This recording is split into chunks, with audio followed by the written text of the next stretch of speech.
Shalom, Elena இருக்கீங்களா? So I welcome you all to this audio podcast series of Finest Prosperity series 2. So last நம்மளோட பாட்காஸ்ட்டில் வந்து ஈசாக்குடைய ஆசீர்வாதத்தை பற்றி நம்ம மெடிடேட் பண்ணியிருந்தோம். எப்படி ஆண்டவர் வந்து ஈசாக்குடைய ஆசீர்வாதத்தை அவர் செழிப்பில் இருந்து உச்சிதமான ஒரு செழிப்புக்கு நேராக அவனை வழிநடத்தினார் அப்படின்னு சொல்லிட்டு நம்ம அதை தியானிச்சிருந்தோம். ஸோ அதனுடைய செகண்ட் பார்ட்டாக இதை நம்ம தியானிக்க போகிறோம். இதற்கு ஆதாரமாக சில வசனங்களை நான் வாசிக்கிறேன். ஆதியாகமம் 26வது அதிகாரம் 23லிருந்து 25. அங்கே இருந்து பெயர்செபாவுக்கு போனான். அன்று ராத்திரியிலே கர்த்தர் அவனுக்கு தரிசனமாகி, நான் உன் தகப்பனாகிய ஆபிரகாமுடைய தேவன், பயப்படாதே, நான் உன்னோடே கூட இருந்து என் ஊழியக்காரனாகிய ஆபிரகாமின் நிமித்தம் உன்னை ஆசீர்வதித்து உன் சந்ததியை பெருக பண்ணுவேன் என்றார். அங்கே அவன் ஒரு பலிபீடத்தை கட்டி கர்த்தருடைய நாமத்தை தொழுது கொண்டு அங்கே தன் கூடாரத்தை போட்டான். அவ்விடத்தில் ஈசாக்கின் வேலைக்காரர் ஒரு துறவை வெட்டினார்கள். ஆமீன். ஸோ ஈசாக்குடைய இந்த பிளெஸிங்ஸோட ஃபஸ்ட்டு பார்ட் நம்ம பார்த்துருந்தோம். அதில் வந்து அவனுக்கு கேராரில் போய் அவன் இருக்கான். அங்கே வந்து அவனுக்கு ஆண்டவர் ஆசீர்வாதத்தை கொடுக்குறாரு. எதிரிகளுடைய வேலைகள் இருந்தாலும் அதன் மத்தியிலே ஆண்டவர் அவனை வந்து ஆசீர்வதிக்கிறாரு. ஸோ அதுக்கு பிறகு பார்த்தோம்னா அவன் அங்கேருந்து பெயர்செபாவுக்கு போனான் அப்படின்னு சொல்லிட்டு வசனத்தில் இது ஆரம்பிக்குது.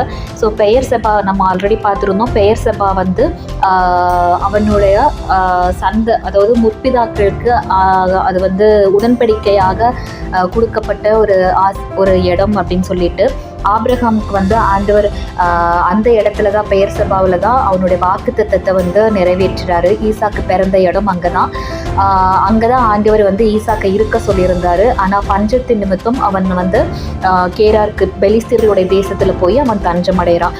அதற்கு பிறகு திரும்பவும் அங்கே பல அந்த எதிரிகளுடைய காரியங்கள் நிமித்தம் திரும்ப அங்கிருந்து அவன் பெயர்செபாவுக்கு வந்து சேர்றா.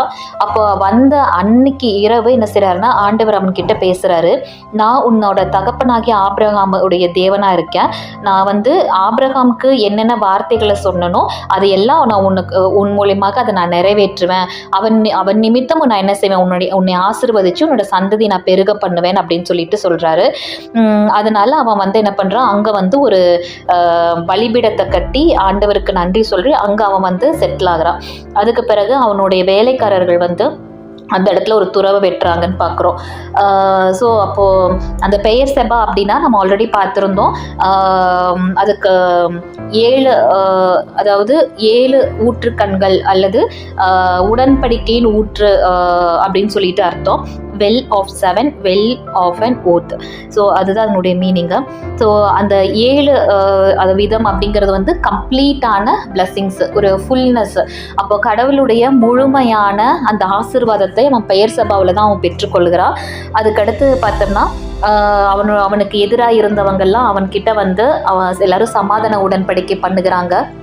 யாரெல்லாம் வந்து அவனோட துறவெல்லாம் தூர்த்து போட்டாங்களோ அவங்கெல்லாம் வந்து அவன்கிட்ட சமாதான உடன்படிக்கை பண்ணுறாங்க. அன்னைக்கு இரவு திரும்ப வசனம் 25 பார்த்தோம் அப்படின்னா அதில் வந்து ஈசாக்குடைய வேலைக்காரர்கள் வந்து துறவை வெட்டுறாங்க. அப்போ வந்து அதில் தண்ணி எதுவும் வரலை. அதற்கு பிற்பாடு நம்ம பார்த்தோம்னா 32வது வசனத்தில் சொல்லப்பட்டிருக்கும், அந்நாளில் தானே ஈசாக்கின் வேலைக்காரர் வந்து தாங்கள் துறவு வெட்டின செய்தியை அவனுக்கு அறிவித்து தண்ணீர் கண்டோம் என்றார்கள். ஆமென். ஸோ அதில் வந்து பார்த்தோம்னா அது அந்த பெயர்செபாவுக்கு போன உடனே அங்கே வந்து ஒரு துறவை வெட்டுறாங்க. அப்போ தண்ணி வரல. அதுக்கு பிறகு பார்த்தோம்னா அவனுடைய சத்துருக்கெல்லாம் வந்து அவன் கூட சமாதானம் ஆகுறாங்க. அன்றைக்கு திரும்ப வந்து பார்க்கும் பொழுது அவன் ஏற்கனவே வெட்டியிருந்த அந்த துறவில் வந்து தண்ணீர் வந்துச்சு அப்படின்னு சொல்லிட்டு. அப்போ வந்து ஒரே ஒரு துறவு தான் பெயர்செபாவில் வெட்டுறான். ஆனால் அதுக்கு முன்னாடி பெலிஸ்தீர்களுடைய தேசத்தில் 3 துறவை வந்து அவன் தோண்டுகிறான். அந்த 3 துறவுலையும் தண்ணி வருது. ஆனால் அவங்க சத்துருக்கள் வந்து அது எல்லாமே தூர்த்து போட்டுடுறாங்க. அதுக்கு பிறகு பார்க்கும்பொழுது அவன் அங்கேருந்து பெயர்செபாவுக்கு வந்துடுறான். அப்போது இந்த ரெகபோத்தில் வந்து அந்த அந்த 3வது தோன்றின அந்த இடத்துல வந்து பார்க்கும் பொழுது அவனுக்கு தண்ணீர் வருது. அப்போ அவன் சொல்கிறான், ஆண்டவர் நமக்கு வந்து பெருகும்படியாக நமக்கு இடம் உண்டாக்கிட்டாரு அப்படின்னு சொல்லிட்டு அதுக்கு ரெகபோத்துன்னு பேர் வைக்கிறான். ஆனால் பெயர்ஷெபாவில் வந்து பார்க்கும்போது ஆக மொத்தம் அவன் பெலிஸ்தீர்களுடைய தேசத்தில் 3 இடத்துல அவனுக்கு வந்து துறவு இருந்துச்சு. ஆனால் அந்த பெயர்ஷெபாக்கு வந்தபோது ஒரு இடத்துல தான் அவனுக்கு துறவு இருந்துச்சு. அதில் வந்து அவன் தண்ணியை பார்க்குறான். அப்போ அவனுடைய வேலைக்காரர்கள்லாம் சொல்கிறாங்க, இல்லை தண்ணி வந்துருச்சு அப்படின்னு சொல்லிட்டு. அப்போ நான் ஏற்கனவே சொன்னேன், பெயர்ஷெபா அப்படின்னாக்கா 7 பரிபூர்ணமான ஆசீர்வாதம் அப்படின்னு சொல்லிட்டு.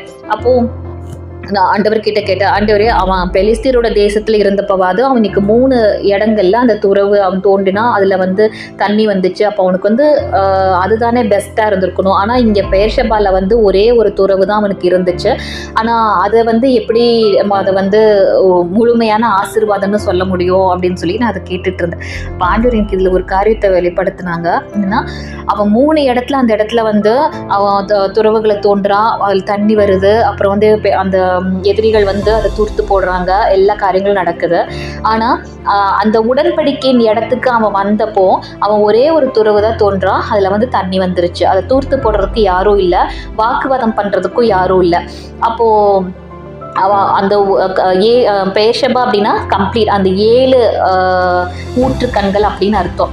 ஆனால் ஆண்டவர் என்கிட்ட சொன்னது, அவன் வந்து தோன்றி துறவு ஒன்று தான். ஆனால் அந்த 7 கிணறுல ஊற்றில் என்ன தண்ணி வருமோ அது எல்லாம் அந்த அந்த ஊற்றுல இருந்து நான் அவனுக்கு புறப்பட பண்ணினேன் அப்படின்னு சொல்லிட்டு ஆண்டவர் சொல்லியிருந்தாங்க.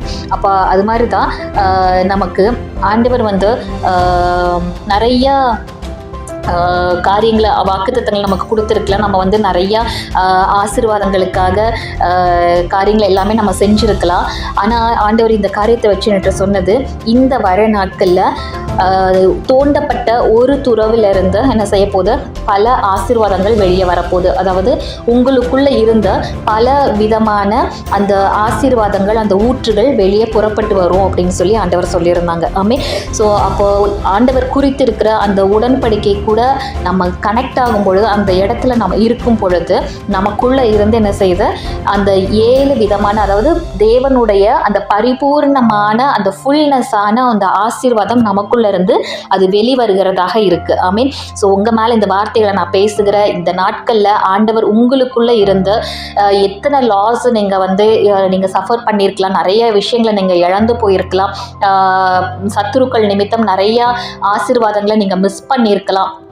எப்படி ஈசாக்கு வந்து துறவுகளை தோண்டி அதை வந்து சத்துருக்கள் மூடி போட்டிருந்தது, அது மாதிரியான ஒரு எக்ஸ்பீரியன்ஸ் வழியாக நீங்கள் போயிருந்திருக்கலாம். ஆனால் ஆண்டவர் சொல்கிறாரு, இந்த வர நாட்களில் எத்தனை துறவுகளை அதுங்க மூடி போட்டிருந்தாலும், எத்தனை விதமான நஷ்டங்கள் வழியாக நீங்கள் கடந்து போயிருந்தாலும், அது எல்லாத்தையும் உங்களுக்குள்ளே இருந்து அதை பரிபூர்ணமாக அதை வந்து நான் புறப்பட செய்ய போகிறேன்னு ஆண்டவர் சொல்கிறார். ஆமீன். ஸோ இந்த வார்த்தைகள் உங்கள் மேலே நான் பேசுகிறேன். இந்த வர நாட்களில் பரிபூர்ணமான ஆசீர்வாதம், தேவனுடைய அந்த பரிபூரணத்தை நீங்கள் அனுபவிக்க போகிறீங்க. The abundance of the blessing of God. ஆமீன். அப்படிப்பட்ட ஒரு ஆசீர்வாதம் உங்களுக்குள்ள இருந்து அது வெளியே வரப்போகிறது. ஆமீன்.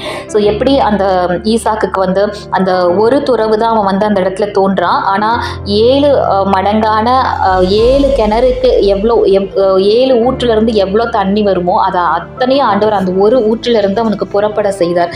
அது வந்து ஒரு சூப்பர் நேச்சுரலான ஒரு பிளஸ்ஸிங்ஸ். ஏன்னா ஒரு ஊற்றில் இருக்கும்பொழுது ஒரு அளவுக்கு தான் அதில் என்ன பண்ணும், தண்ணி வருகிறதா இருக்கும். ஆனால் 7 ஊற்றில் இருக்கிற தண்ணி, 7 கிணத்துல இருக்கிற தண்ணி ஒரு இதில் வருது அப்படின்னா அது வந்து நார்மலான ஒரு பிளஸ்ஸிங் கிடையாது, அது வந்து ஒரு சூப்பர் நேச்சுரலான பிளஸ்ஸிங். இதை தான் வந்து நம்ம பார்த்தோம், ஒரு ஃபைனஸ்ட் ப்ராஸ்பரிட்டி. ஸோ உச்சிதமான ஆசீர்வாதம். ஸோ அப்போ ஒரு வேளை நீங்கள் ஊழியம் பண்ணி கொண்டு இருக்கிறீங்க அப்படின்னா ஒரு சூப்பர் நேச்சுரலான அவுட்கம்ஸ் உங்களுக்குள்ளே இருந்து இந்த நாட்களில் வெளிவரும். ஆமீன். ஸோ உச்சிதமான ஆசீர்வாதத்திற்கு, தேவனுடைய அந்த பரிபூரணமான ஆசீர்வாதத்திற்கு உங்களை வழிநடத்துவதற்கான தரிசனங்களை ஆண்டவர் இந்த நாளில் உங்களுக்கு கொடுக்க போகிறார். அது உங்களுக்குள்ளே இருந்து அது வெளியே வரப்போகிறது. ஐ மீன் ஒரு ஸ்ட்ரேஞ்ச் ஒரு ஸ்ப்ரிங்ஸ், ஒரு விவரிக்க முடியாத சில ஊற்றுகள் உங்களுக்குள்ளேருந்து, சில ஐடியாஸ், சில ஸ்ட்ராட்டஜிஸ் உங்களுக்குள்ளேருந்து அது வெளியே பர்ஸ்ட் ஆகி வரப்போகுது. ஐ மீன் ஸோ உங்களை அது வந்து என்ன செய்யும், அந்த கவனன்ட்டுக்கு நேராக உங்களை வழிநடத்துகிறதாக இருக்கும். ஆமீன். ஸோ தேவனுடைய சிறந்ததை நீங்கள் பெற்றுக்கொள்ளும்படியான தரிசனம் உங்களுக்குள்ள இருந்து வெளிவரும். நான் எழுதிட்டு இருக்கும்போது ஆண்டவர் அந்த காரியத்தை சொன்னாங்க.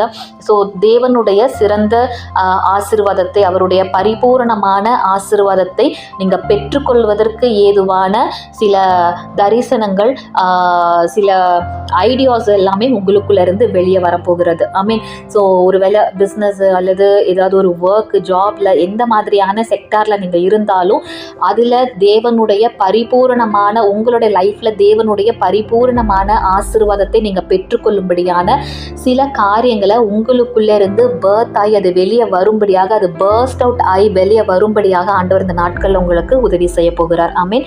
ஸோ இதுல பார்த்தோன்னா ஈசாக்கு ரெகோபோத்துல இருந்து இந்த இடத்துக்கு அவன் ரெகபோத்துன்னு பேர் வைக்கிறான். அங்கேருந்து பெயர்ஷெபாக்கு வரான். ஸோ என்ன வித்தியாசம் அங்கே நடந்துச்சு? ஏன்னா ரெகபோத்திலே பார்க்கும்போது அவனுக்கு ஆசீர்வாதம் தான், அங்கேயும் அவனுக்கு நஷ்டம் கிடையாது. 2 துறவு, அவன் 3 துறவை தோண்டுகிறான். அதில் வந்து தூர்த்து போட்டாலுமே அந்த 3ஆவது துறவில் அவனுக்கு ஆண்டவர் வந்து அவன் பழுகி பெருகும்படியாக தான் அவனுக்கு ஆசீர்வாதம் கொடுத்திருந்தார். ஆனாலும் அவன் அங்கே இல்லாமல் பெயர்ஷெபாவுக்கு அவன் கடந்து போகிறான். ஸோ என்ன டிஃப்ரென்ஸ் அங்கே நடந்துச்சு? அப்போ ரெகபோத்தில் இல்லாத ஆசீர்வாதம் என்ன பெயர்ஷெபால இருந்துச்சு? அல்லது இதை இப்படி பார்க்க போகிறோம். செழிப்புக்கும் உச்சிதமான செழிப்புக்கும், ஆசீர்வாதத்திற்கும் உச்சிதமான ஆசீர்வாதத்திற்கும் என்ன வித்தியாசங்கள் இருக்க போகுது அப்படின்னு சொல்லிட்டு. ஸோ முதல்ல நம்ம பார்த்தோம்னா சத்துருக்கள் சமாதானம் பண்ணுகிற இடம் தான் வந்து பெயர்ஷெபா. ஸோ எந்த மோமெண்ட்ல, எந்த ஒரு காலகட்டத்தில், எந்த சீசன்ல நீங்கள் உங்களுடைய சத்துருக்களாக இருந்தவங்க, உங்களுக்கு அகேன்ஸ்டாக இருந்தவங்க, உங்களுடைய ஆசீர்வாதத்திற்கு தடையாக இருந்தவர்கள், அவங்கெல்லாம் அவங்க கூட சமாதானம் பண்ணுகிறாங்களோ அந்த மோமெண்ட் தான் உங்களுடைய பெயர்ஷெபாவினுடைய மோமெண்ட். ஆமீன். ஸோ 2வது பார்த்தோன்னா பரலோகம் உங்களோடு கூட உடன்படிக்கை பண்ணுகிற இடம். எப்படி ஈசாக்கு வந்து பெயர்ஷெபாக்கு வந்தோடனே ஆண்டவர் திரும்ப அவன் கிட்ட பேசுறாரு. ஆபிரகாம் கூட நான் உடன்படிக்கை பண்ணியிருந்த அந்த ஆபிரகாம் நிமித்தமாக உன் கூட நான் உடன்படிக்கை பண்ணி உன்னை ஆசீர்வதித்து உன் சந்ததியை பெருக பண்ணுவேன் அப்படின்னு சொல்லிட்டேன்.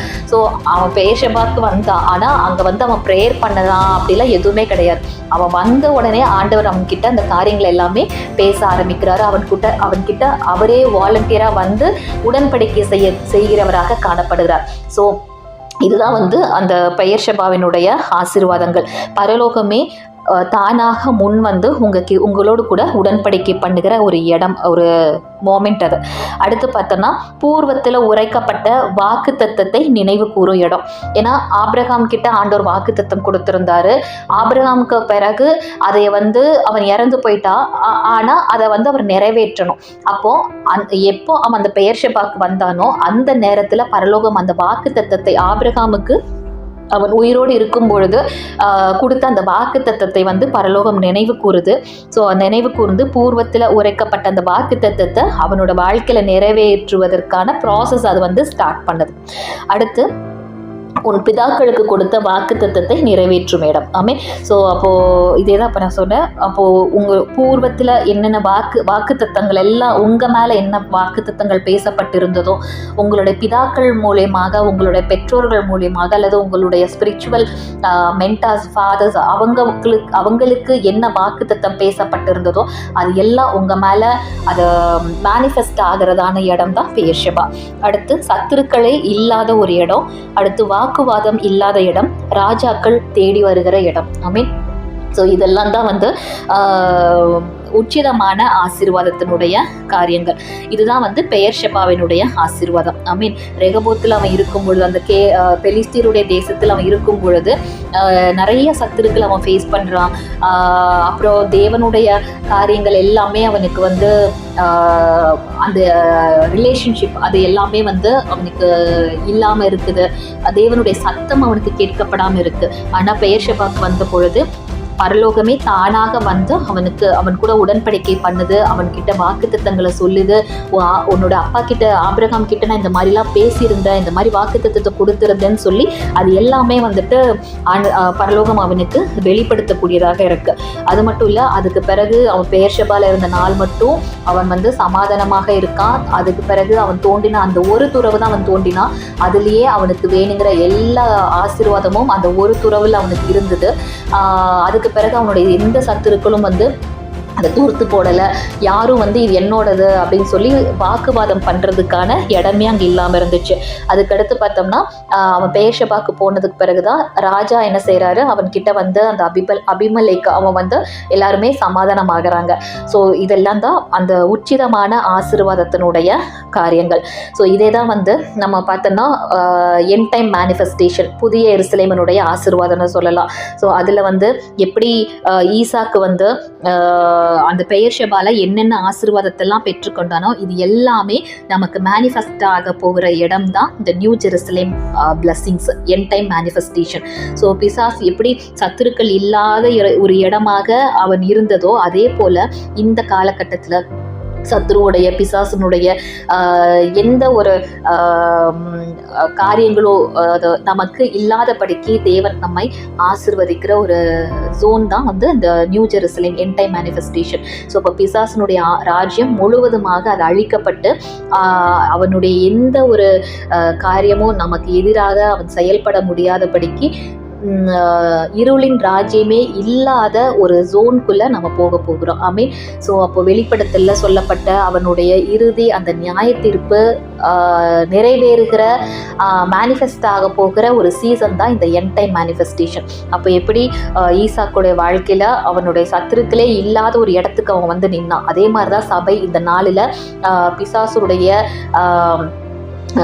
எந்த ஒரு காரியமோ இல்லாத ஒரு இடத்துக்கு நம்ம வந்து நிற்க போகிறோம். அவனுடைய ராஜ்யம் முழுவதுமாக அழிக்கப்பட்டு போகிற ஒரு காலகட்டத்தில் சபை வரப்போகிறது. ஆமீன். ஸோ நீங்களும் நானும் அப்படிப்பட்டதான ஒரு ஆசீர்வாதத்திற்குள்ளே நம்ம வரப்போகிறோம். இத்தனை நாள் பலவிதமான பிரச்சனைகளோடு நம்ம வந்திருக்கலாம். நம்மளுடைய ஆசீர்வாதத்தை தடுத்து நிறுத்துறதுக்கு பிசாஸ் எவ்வளவோ நம்ம கிட்ட போராடி இருக்கலாம். நம்மளுடைய சரீர சுகத்துக்கு எதிராக, நம்மளுடைய குடும்பங்களுக்கு எதிராக, நம்மளுடைய ஃபினான்ஸுக்கு எதிராக, இந்த மாதிரி பல விதங்களில் சத்ரு வந்து நம்மளோடு கூட போராடி இருந்திருக்கலாம். ஆனால் அந்த நியூ ஜெருசலேமுடைய வாழ்க்கை அப்படிங்கிறது வந்து சத்துருக்களே இல்லாத ஒரு இடம். அதுதான் அங்கே சொல்லப்பட்டிருக்கு. இனி சாபம் இருக்காது, அழுகை இருக்காது, அழுக்குறல் இருக்காது அப்படிலாம் சொல்லி. ஸோ அது மாதிரி ஏன் அந்த சாபம் வருது, ஏன் அழுக்குறல் இதெல்லாம் வருதுன்னா பிசாசுடைய ஒரு அந்த வார்ஃபேர். அப்போது வந்து அதெல்லாம் அவன் மேலே சொல்லப்பட்ட அந்த நியாய தீர்ப்பு அவன் மேலேயும் அவனுடைய அந்த தூதர்கள் மேலேயும் அது நிறைவேறும் பொழுது, அவனுடைய அந்த இருளின் ராஜ்யத்தின் மேலே அது நிறைவேறும் பொழுது அதற்கு பிறகு நம்மோடு கூட போராடுறதுக்கு எதுவுமே இருக்காது. எப்படி சாலமோனுடைய நாட்களில் தேசம் வந்து அமைதியாக இருந்துச்சு, சத்துருக்களே இல்லாமல் அவங்க வாழ்ந்துட்டு இருந்தாங்க. அது மாதிரியான ஒரு காலகட்டத்தில் தான் சபை நம்ம போகிறோம். ஆமீன். அடுத்து பார்த்தோம்னா பூர்வத்தில் உரைக்கப்பட்ட வார்த்தைகள் நிறைவேற போகிற காலம்னு நம்ம பார்த்தோம். ஈசாக்குக்கு எப்படி பூர்வத்தில் உரைக்கப்பட்டது அது எல்லாமே அவனோட வாழ்க்கையில் நிறைவேறிச்சு. அதே மாதிரி தான் ஏதேன் தோட்டத்தில் ஆண்டவர் உரைத்த அந்த வாக்குத்தத்தமானது முழுமையாக அது நிறைவேறுகிற இடம் தான் இந்த புதிய எருசலேமினுடைய காரியம். அதுதான் இந்த நாட்களில் நிறைவேற போகுது. ஆமீன். ஸோ அப்போ வந்து ஆண்டவர் அப்போவே அவங்களுக்கு சொல்லியிருந்தாங்க, அந்த ஏதேனுடைய ஆதாம் ஏவாளுடைய அந்த பீரியடு, அதுக்கு பிறகு வந்த அந்த ஜெனரேஷன்ஸ் கிட்ட எல்லாமே ஒரு நகரத்தை பற்றி சொல்லிகிட்டே இருந்தார். அதுதான் புதிய எருசலேமுடைய அந்த வாழ்க்கையை பற்றி சொல்லிகிட்டே இருந்தாங்க. ப்ராஃபசிஸ் வந்துகிட்டே இருந்துச்சு. பூர்வத்தில் உரைக்கப்பட்ட அந்த காரியங்கள் எல்லாமே இன்றைக்கு நம்மளுடைய வாழ்க்கையில், நம்மளுடைய தலைமுறையில் அது நிறைவேற போகுது. ஐ மீன், அதுக்கடுத்து வாக்குவாதமே இல்லாத இடம். அப்போ வந்து தேவன் உங்களுக்கு கொடுக்க போகிற ஆசீர்வாதத்திற்கு யாருமே பங்கு கொள்ள வர முடியாத ஒரு மோமெண்ட்டுக்குள்ளே நம்ம வரப்போகிறோம். ஆமீன். ஸோ அப்போ வந்து பிசாசு எந்த விதத்துலையும் உங்ககிட்ட வந்து இது வந்து எனக்கு வேணும், இது என்னோடது அப்படின்னு சொல்லி அதை வந்து கண்ணமிட்டு திருடுமா, அந்த மாதிரியான எந்த ஒரு காரியமே இல்லாதபடிக்கு ஒரு காலகட்டத்துக்குள்ளே நம்ம வரப்போகிறோம். சபை அப்படிப்பட்ட ஒரு காலகட்டத்துக்குள்ளே வரப்போகுது. ஒரு சர்ச் ஹிஸ்ட்ரி பீரியட் அந்த டைம்லலாம் நம்ம பார்த்தோம்னா தெரியும், நிறையா பிரச்சனைகள், போராட்டங்கள் சபைக்கு எதிராக இருந்து கொண்டிருந்தது. எவ்வளோ போராட்டத்தின் மத்தியில் அவங்க ஊழியம் செஞ்சிருக்கிற நாட்கள் உண்டு. இன்றைக்கும் நிறையா போராட்டங்கள் இருந்தாலும் இனி வருகிற நாட்களில் சத்துருக்களே இல்லாத, போராட்டமே இல்லாத நம்ம வந்து ஒரு ஜேர்னியை நம்ம வந்து ஸ்டார்ட் பண்ண போகிறோம். அந்த பாத் எப்படிப்பட்டதாக இருக்க போகுதுன்னா, தாவீது சொல்கிறாரு, புல்லுள்ள இடங்கள்ல மேய்ச்சிங்க, அமர்ந்த தண்ணீர் அண்டையில் நான் போனேன் அப்படின்னு சொல்லிட்டு. ஸோ அந்த மாதிரி ஒரு பீஸ்ஃபுல்லான ஒரு மோமெண்ட்டுக்குள்ளே சபை போகுது. ஊழியம் செய்கிறதுக்கு எதிராகவோ அல்லது ஊழியம் வளர விடாதபடிக்கு இருக்கிற காரியங்களோ எதுவுமே இல்லாமல் நிம்மதியாக நம்மளோட தரிசனத்தை நம்ம நிறைவேற்ற போகிறதான ஒரு காலகட்டத்துக்குள்ளே நம்ம போகிறோம். ஐ மீன் ஸோ அப்போ ஆதியிலிருந்து பார்த்தோம் அப்படின்னா பிசாசு என்ன பண்ணா, ஆண்டவருடைய ராஜ்யத்தில் இருந்து எடுத்து தான் அவனுடைய ராஜ்யத்தை அவன் கட்டுறான். அப்போது தேவன் தன்னுடைய பிள்ளைகளுக்கு என்னெல்லாம் ஆசீர்வாதத்தை கொடுக்குறாரோ அது எல்லாம் திருடிட்டு போய் தான் என்ன செய்யறான், அவனுடைய ராஜ்யத்தை அவன் கட்டக்கூடியவனாக இருந்தான். அது எல்லாம் ஆண்டவர் நமக்கு மீட் கொடுத்துருக்கிறாரு. அது எல்லாம் நம்மளுடைய வாழ்க்கையில் சபையில் அது நிறைவேற போகுது. ஸோ தட் நமக்கு இனி வரப்போகிற நாட்களில் பிசாசு நம்மளுடைய ஆசீர்வாதத்திற்கு எதிராக வாக்குவாதமே பண்ண முடியாது. ஏன்னா அவனுடைய ராஜ்யம் முழுவதுமாக அழிக்கப்படுகிற ஒரு காலகட்டத்தில் நம்ம இருக்கோம். ஆமீன். அடுத்து பூமியின் ராஜாக்கள் நம்மை தேடி வருகிற காலங்கள். அதுதான் வெளிப்படுத்தல பார்த்தோம்னா புதிய எருசலேமுடைய அந்த இதில் பார்க்கும்பொழுது மணவாட்டியை தேடி அவங்க என்ன செய்கிறாங்க, ராஜாக்கள் வராங்க. அதாவது அந்த வெளிப்படுத்தல் கடைசி 21, 22 அதிகாரங்களை பார்த்தோம்னா அதில் தெரியும், பூமியின் ராஜாக்கள் அவங்களுடைய மகிமையை கொண்டு கொடுத்தாங்கன்னு சொல்லிட்டு. ஸோ அது மாதிரி இந்த நாட்களில் சபையை தேடி எல்லாரும் வரப்போகிறாங்க. ஐ மீன் ஸோ உங்களை தேடி எல்லோரும் வரப்போகிறாங்க. நீங்கள் எந்த ஃபீல்டில் இருக்கீங்களோ அந்த ஃபீல்டில் ஹை லெவலில் ஒரு பொசிஷனில் இருக்கிறவங்களும் உங்களுடைய தயவை நாடி உங்களை தேடி வருவாங்க. அப்படியே ஆண்டவர் செய்வார். ஸோ இதுதான் புதிய எருசலேமினுடைய வாழ்க்கை. இதுதான் உச்சிதமான ஆசீர்வாதத்தினுடைய வாழ்க்கை. ஸோ இந்த காரியத்தை ஆண்டவர் இந்த நாட்களில் சபைனா ஒவ்வொருத்தருக்கும் அவருடைய புதிய உடன்படிக்கை, அந்த உடன்படிக்கை கூட இணைக்கப்பட்டிருக்கிற ஒவ்வொருத்தர் மேலேயும் அது நிறைவேறக்கூடியதாக இருக்க போகுது. ஐ மீன் ஸோ உங்களோட லைஃப்பில் ஆட்டோமேட்டிக்கான சில சேஞ்சஸை நீங்கள் பார்ப்பீங்க. இதுக்கெல்லாம் நம்ம ஜெபித்ததே இல்லையே, இதெல்லாம் என்ன நடக்குது, ஏதோ நடந்துட்டு இருக்கே அப்படின்னு சொல்லிட்டு. ஸோ ஜெபிக்காமையே எல்லா ஆசீர்வாதங்களும் உங்கள் மேலே அது மேனிஃபெஸ்ட் ஆக போகுது. ஐ மீன் ஸோ நான் லாஸ்ட் இதில் சொல்லியிருப்பேன் மேசிவ் மேனிஃபெஸ்டேஷன் சொல்லிட்டு. ஸோ அது மாதிரி தான் அது பொதுவாக சபை மேலே அவருடைய உடன்படிக்கை, அவருடைய மணவாட்டி மேலே அது முழுவதுமாக அது மேனிஃபெஸ்ட் ஆக போகுது. ஐ மீன் ஸோ இதுதான் அந்த பெயர் ஷெபாவினுடைய ஆசீர்வாதம், உடன்படிக்கையின் ஆசீர்வாதம், அந்த உச்சிதமான ஆசீர்வாதம். இதுக்குள்ளே தான் இந்த நாட்களில் நம்ம போகிறோம். ஸோ இந்த காரியங்கள் எல்லாம் உங்கள் மேலே நிறைவேறட்டும் சொல்லி உங்களை இயேசுவின் நாமத்தில் நான் ஆசீர்வதிக்கிறேன். ஸோ இதனுடைய கண்டினியூஷனாக அடுத்து நம்ம இன்னொரு பாட்டு நம்ம அதில் பார்க்க போகிறோம். அதுவும் உங்களுக்கு ஆசீர்வாதமாக இருக்குன்னு சொல்லி நான் விசுவாசிக்கிறேன். ஐ மீன் ஸோ தேவன் தாமே இந்த ஆசீர்வாதங்களை உங்கள் மேலே மேனிஃபெஸ்ட் ஆகும்படியாக உதவி செய்வராக. ஒரு சின்ன நம்ம ஜெபத்தை பண்ணி நம்ம முடிக்கலாம். பரிசுத்தமுள்ள ஆண்டவரே, உமக்கு நாங்கள் நன்றி செலுத்துகிறோம் சுவாமி. இந்த நேரத்தையும் ஆண்டவரே, இந்த வார்த்தைகளை நாங்கள் தியானித்தோம். இதை கேட்கிற ஒவ்வொருத்தருக்கும் இது பிரயோஜனமாக இருக்கட்டும். இயேசுவின் நாமத்தினால ஆண்டவரே, இதில் சொல்லப்பட்டிருக்கிற நாங்கள் தியானித்த அந்த உச்சிதமான ஆசீர்வாதத்தை ஒவ்வொருத்தர் மேலே நான் பேசுகிறேன், சபை மேலே நான் பேசுகிறேன். ஆண்டவரே, இதில் சொல்லப்பட்டது போல ஆண்டவரே, சத்துருக்கள் இல்லாத ஒரு ஆசீர்வாதத்திற்குள்ள நாங்கள் சபையாக நாங்கள் கடந்து செல்லட்டும். ஆண்டவரே, பிசாசனுடைய ராஜ்யம் முழுவதுமாக அது அழிக்கப்பட்டிருக்கிற ஒரு காலகட்டத்துக்குள்ள நாங்கள் வரட்டும்.